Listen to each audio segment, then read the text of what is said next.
মাত্ৰ এটি গীত শুনি লওঁ ঠিক আছে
সুবৰণী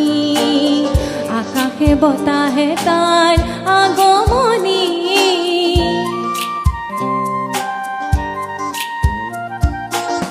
খৰা পাতবোৰ যেন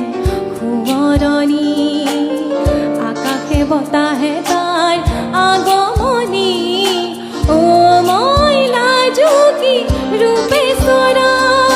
ঐ মোক নে চাবি দূৰৰ পৰা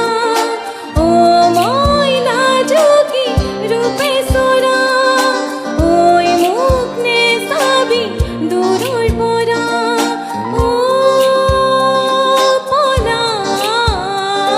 শিমলু কি ৰং ৰঙে উতলা নেজানো মন ধৰে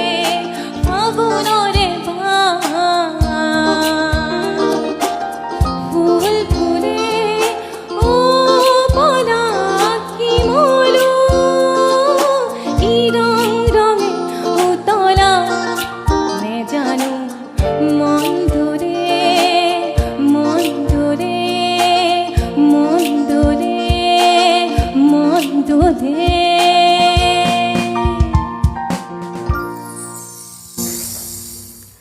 খুব সুন্দৰ নিবেদিতা বা আচলতে খুব সুন্দৰ সুন্দৰ গীত আগবঢ়াইছে পুৱাৰ ভাগতে আমাৰ দৰ্শকসকলৰ বাবে দৰ্শকসকলেও নিশ্চয়কৈ খুব আনন্দ পাইছে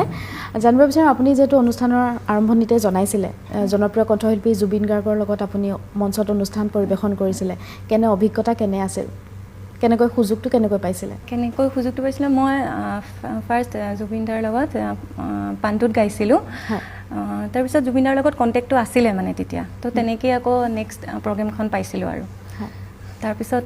মোৰ বিয়া হ'লোঁ তো বিয়া হোৱাৰ পিছত আৰু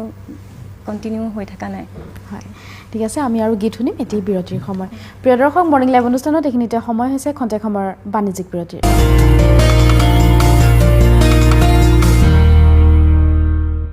বাণিজ্যিক বিৰতিৰ পাছত পুনৰ স্বাগতম জনাইছোঁ মৰ্ণিং লাইভ অনুষ্ঠানৰ মাজলৈ বহুকেইটা সুন্দৰ সুন্দৰ গীতেৰে আজি আমাৰ মৰ্ণিং লাইভ অনুষ্ঠানটি জীপাল কৰি তুলিছে নিবেদিতা বৰাই আমি পুনৰ তেওঁৰ কাষলৈ গৈছোঁ নিবেদিতা বা এবাৰ পুনৰ এটি গীত শুনি লওঁ তাৰপিছত আকৌ কথা পাতিম আমি ঠিক আছে